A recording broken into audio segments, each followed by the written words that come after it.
Hello and welcome to the Talk from the Terrace Podcast on both Celtic Fanzine TV and on audio on the Celtic Soul Podcast. Please hit that subscribe and follow button so you'll never miss an episode. In this episode, I'll be joined by Real Betis fan Alan McLean ahead of Celtic's clash with Real Betis, the La Liga side who are enjoying the season so far. Alan, you're very welcome to the show. Thank you very much. Looking forward to it. Yeah, it's been a good weekend for both of us. We had a great win against Dundee United, and Betis have just beaten Catalonian giants in Camp Nou, Barcelona. So you're coming to Glasgow on a high. Well, certainly am, and it was a great victory over Barcelona, and we really are having a super season at the moment. Right from the start of the season, we've been producing a solid side under Manuel Pellegrini and just getting better and better as we go along, which is really very unusual for Real Betis. We're usually struggling down the bottom somewhere, but now we're doing really, really well and we're enjoying every minute of it. And very much looking forward to the Celtic match, not least because the historical ties that Betis have with Celtic back in the dim and distant past. Yeah, and I'm going to stay in Seville for now because obviously we had a great party over there in 2003. We didn't win anything, but we won the hearts and minds of the local people, and we Indeed. certainly gave a boost to the economy. But I attended I didn't attend the game, but I went for the away game. We thought we were getting tickets, we weren't getting tickets, but I was welcomed in by everybody I met, both Seville and Betis fans, and I ended up watching the game in a Betis bar with both sets of fans. There were Seville fans there as well. So, but you know, in recent times, you've played second fiddle to Seville, and they're 1 point ahead of you now in the league. So, Real Madrid are 9 points ahead of you. So, what would it be like now, like coming up to, you know, if you can stay with them when you have your derby games? It's going to be brilliant. Well, it will be absolutely fantastic because the rivalry between Sevilla and Betis, goes back so many years, and it's really very much like the other major cities in European football, really, where both sets of fans, when the El Derby comes along in Sevilla, it's absolutely massive, and everyone throws themselves into the excitement of the thing. Now, back in 2019, just before one of the derbies, there were 10,000 Betis fans turned up at the Betis training ground just to watch the players training before the match with Sevilla. So that gives you some idea of how important this match really is. And if we can end up ahead of Sevilla, that would be absolutely super. Yeah, and there is a good man seems to be behind you now. Pellegrini, he, a Premier League winner. He's managed in, Villarreal. I think he was the manager when we played them in 2004 when he knocked us out of the UEFA Cup. And he seems to be settling in, putting his feet under the table and ruffling a lot of feathers in the top half of La Liga. He certainly is, and he's done it in a relatively short period of time. We went through a phase of managers after Pepe Mel, and they were not really very good, I have to say, and the whole team became a bit destabilised. Now, when Manuel Pellegrini came in, it's taken him a while, but a relatively short time to put a solid, balanced squad together. Not just a team that goes out and plays every Saturday.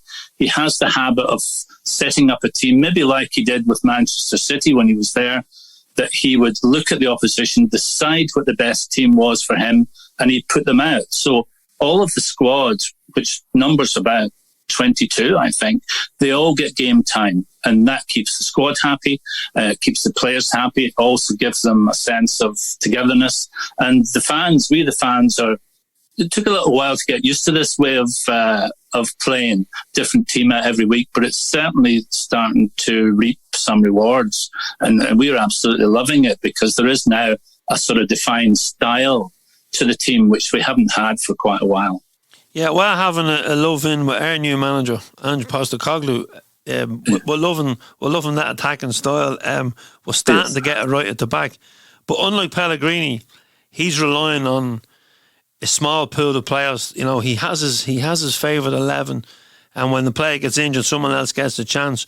But we do think that he may rotate on Thursday night, because it's not the major game. It may have been had we beat Leverkusen, and you know, yes, you have qualified for the Europa League next stages. We now go into the Europa Conference League, so both European football after Christmas. Not every season Betis and Celtic fans can say that. No, that's very true. We shall see on the night. I mean, we have no idea what team Pellegrini is going to put out on Thursday night, but we know it will be a good, solid, balanced team. And he does bring on substitutes at the right time. There's a good squad where he knows the strengths of all of his players, and if he sees a bit of a deficiency in one particular area, he'll soon take someone off and put someone else back on. And we do have our player that is the wonderful Joaquin, who is now aged 40 years. And I have to tell you that under Pellegrini, he seems to have found new life, because he's playing. Now, he obviously doesn't play that often because of his age. He keeps himself really fit, but he's still a really good player. And when he comes on, he galvanizes the team, and he's an excellent crosser of the ball. And when he comes on, the whole team gets lifted. Yeah, and it's great to have someone to come off the bench like that. I tend to look at the bench when we play as well, and to see if there is someone there. And unfortunately, this season there hasn't been. But I think now there is one or two, and I think in January we will be a stronger team and have a stronger bench, because it's kind of happened a bit quicker than we thought. We didn't think that, you know, Ange would settle in so well and the team would be playing the way they're playing, because we thought maybe maybe 3 transfer windows before he would get it right, and we were prepared to give him time after the disaster we had last season. But when I think of Betis, I think back to our first meeting this season, and you know, did we catch a cold, or were we just good? Because we were surprised, and I'm sure the Betis fans were surprised that, you know, a team from a league which wouldn't be as strong as La Liga could come and put on such a show, because for both sets of fans it was a great game, and it was also I suppose for the neutrals, you know, if you were like, sometimes I sit down to watch games, I don't have an interest in the team, and I turn off after half an hour. This certainly wasn't a game that people were going to turn off who tuned in. No, from the very first minute, it was an absolutely super game. And I have to say, I was quite surprised watching it at just how well Celtic started. For the first 20 minutes, for the first half, they were looking magnificent, and they just seemed to have the right balance. They were pressing, they were doing everything right. They went 2 goals up. I was thinking to myself, okay, if we can get a draw out of this, so be it. But as I said earlier on, we do have strength and depth, and Pellegrini is more than happy to switch formations when he sees things aren't going quite right. And I think that was the start of it. He switched the formation, he started pressing more, and then the rewards came from there. I don't think Celtic particularly started to play badly. I think it was the opposite. Betis started playing much better and getting into a groove after that. Yeah, and I think at the time as well, we probably were, you know, we were bedding in some players as well, and there was probably some players who are now squad players did play in that game. But it was a great night for Betis, and I think we got some confidence out of it. We also learned that we needed to tighten up at the back. But we have done in recent weeks, thank God. And it's just a pity that, you know, there wasn't fans, you know, Celtic fans in there to witness that performance. And maybe we could have, you know, the 12th man could have just maybe got us a draw that night, but who knows? But COVID has hit the Betis fans who were planning to travel. They would, like us, travelling from Ireland to Glasgow, we have to get antigen tests or PCR tests, depending on how long we're staying, to go in and also to come back into Ireland. And I'm sure it's the same for the Spanish fans. But you're based in Scotland, and there is fans based in London and Edinburgh, so they will be able to get to the game. There will be Betis fans there because it adds to the game when there's away fans. Yes, I mean, that is absolutely true. And it was a great shame because we were actually, my wife and I were actually in Spain when we were buying the tickets. So we knew what was happening to the other Betty fans in Spain who were buying them. We'd met them a couple of weeks ago at the Elche match in Spain, and everyone was so excited about coming. And it was literally a day's notice with new regulations on I think it was the 30th of November, and all of a sudden these fans couldn't come, and they were absolutely devastated. They really were. Now we do have Peñas, Betty supporters clubs in London, in Edinburgh, in the northeast of England, where my Peña is based, and also over in County Donegal. Where else? And they'll be coming over too, one way or another. They might even be swimming over, let me tell you, but one way or another, they'll get there.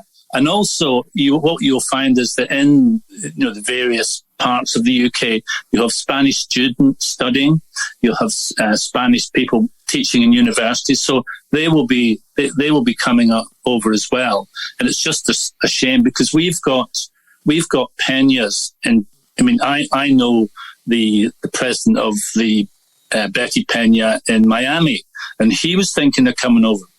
He can't come over either. So it is a great shame, but we do need fans, and our fans are very vociferous. We really are. And we do give the team, it's like Celtic as well. They give the team support, and I can tell you that if you don't know already, that the chant that goes out from the Betty fans when we're watching, and particularly when things are going bad, is to say, Mucho Betty, manqui pierda. And what that means is that basically, we will support you, Betty, even if you lose. And that's a great part of the passion of being a Betty fan. We don't care what the result is. We are full of optimism before every match, whatever the odds are. And we will support the team right through whatever happens. And, at the moment, you will be supporting them because they're so impressive. But how does Alan McLean, who lives in the northeast? Who lives in Scotland? You live in Scotland, right, but you're part of the northeast. Penna. And for those listening, the Penna is a supporters club. I was in one when I went to Seville, and I was treated. Yes, I was treated very well, I have to say. They're great, aren't they? They really are. Free tapas, free beer, and I brought absolutely. I brought over a jersey and the signed Shamrock Rovers ball on behalf of the support that the Betis fans had given to the Debenhams workers. Fergus was down. He doesn't let you away with much. He knew I was travelling over, and I had an extra bag to bring, and he still hasn't paid me for Ryanair charging me for the bag. But anyway, that's another argument. Now, Fergus was on the show, and he gave us an in-depth into the Patrick O'Connell story and the Irish connection with Betis. And that podcast is available for people to listen. I'll put up the episode link when we put this up. But how did you become a Betis fan? Well, it's actually a northeast of England connection because we've been supporters of Blythe Spartans Football Club in the northeast of England, probably the most famous non-league football club in the world for our FA exploits. And I've been a fan of Blythe Spartans for a considerable time. I met Fergus when he and a friend came over to Dublin, from Dublin, to watch Newcastle United, turned up at Newcastle, found that the match was the day after they thought it was, so they were looking for a ground to go to. So they ended up coming to Blythe Spartans. So, very Irish, isn't it? Oh my God. Ended up watching Blythe Spartans, so met him there.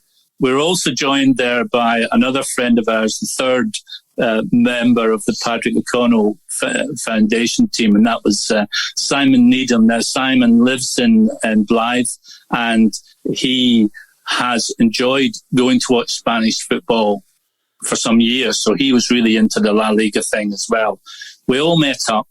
We realised, we found out that Real Betis are always opening their arms in friendship to any other team that plays in green and white, Verde Blancos. So Blythe Spartans play in green and white. So we got in touch with Betty and said, here we are, we want to join the family that is Betis.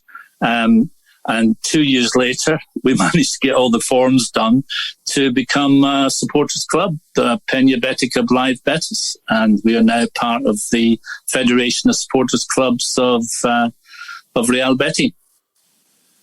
Yeah, because I'm always amazed, because people say to me, when I meet people who aren't, who don't know the Irish connection with Celtic, they always go, oh, but you go to watch a team in Scotland, but you're Irish. And I say, yeah, but they're an Irish team. And they say, well, how does an Irish team play in Scotland? And, it's kind of hard to explain. I always say they're an Irish team founded by Irish people, but they're a Scottish institution.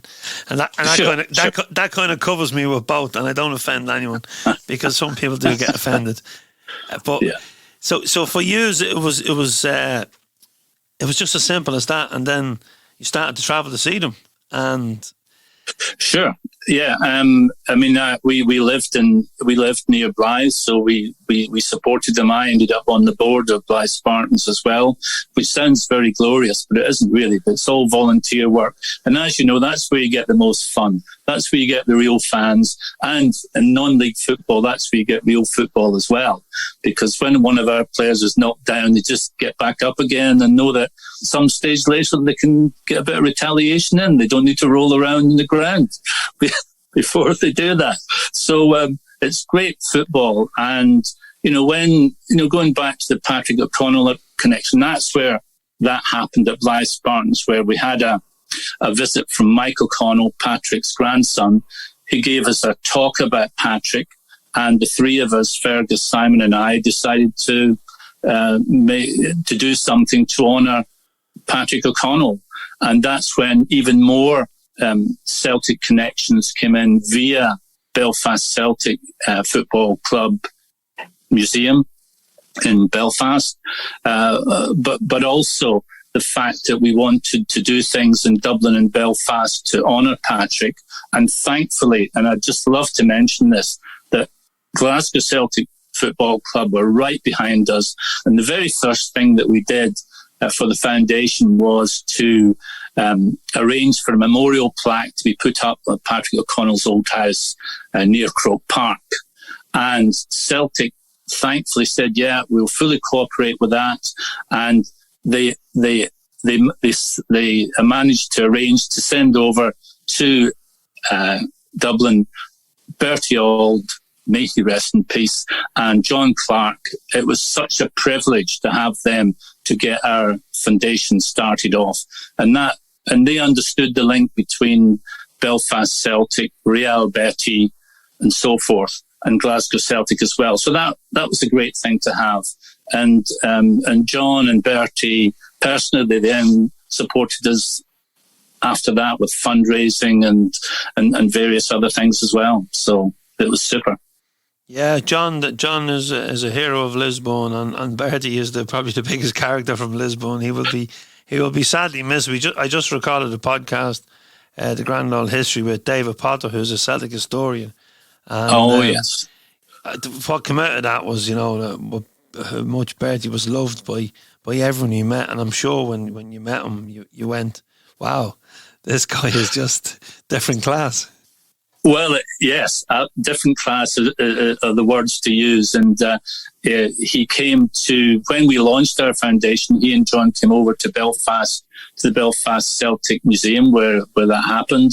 They were in Dublin, as I mentioned, and also at Hampden when we were doing a part of a documentary that was produced on the Patrick O'Connell story. But Bertie was, as they say in Ireland, some crack. He really was. Yeah. And we just loved him. And we are so sad about his passing, but at the same time, we have the most wonderful memories of him. We really do, because he just lit up a room. That's just lovely to hear. Because Yeah, he was a special person, and I think Celtic fans and non-Celtic fans, who met him, will forever remember him, because not only is he a hero on the pitch, but he was a hero off the pitch to so many. He had so much time for all the fans. He'd so much time for children, and he would post for pictures, autographs. And as I said to David Potter when we done the podcast, I said he loved being Bertie Auld. Oh, he did. And when we were at Hampden doing this filming, we sort of took a break from the filming, the documentary, and a couple of people wandered into the room that we were in, because we were in the museum area of Hampden Park, and they came up and they said, "Oh, Bertie," and they were from Birmingham, and they'd remembered that Bertie had played for Birmingham, and asked them, "Oh, how did you like your life in Birmingham?" Well, we laughed for 15 minutes at the stories he used to tell about one on at Birmingham City, and it was just so much fun. So sadly missed, but a privilege to know him. And a League Cup winner with Birmingham, and he got to the First Cup final with Birmingham. So there's not a lot. So he gave Birmingham fans plenty of joy as well. Listen, it's been a pleasure. We are in Murphy's on Thursday for Celtic AM from 5 to 7, and we hope some Betis fans can pop in, because we would love to continue this conversation in Murphy's. So if you're around Murphy's, please pop in. Folks, More Than 90 Minutes issue 118 is still available. I think there's about 10 copies left, so if you visit CelticFanzine.com, you can pick up a copy, and there will be still a few copies in the shops. Alan, it's been an absolute pleasure to chat to you. I hope you have a great season. I hope Betis win La Liga, but I hope they don't win on Thursday night. I hope you have an off night and Celtic have a good night. Yeah, well, good to meet you too, and we will pop into Murphy's, because we won't be far away from there. And we need to get some of the lads. We need to get you a point for coming onto the podcast. So there you go. There's an offer of a free point. Oh, there. Well, to a Scotsman, what else could you offer? Alan, thank you so much. Okay then, Andrew.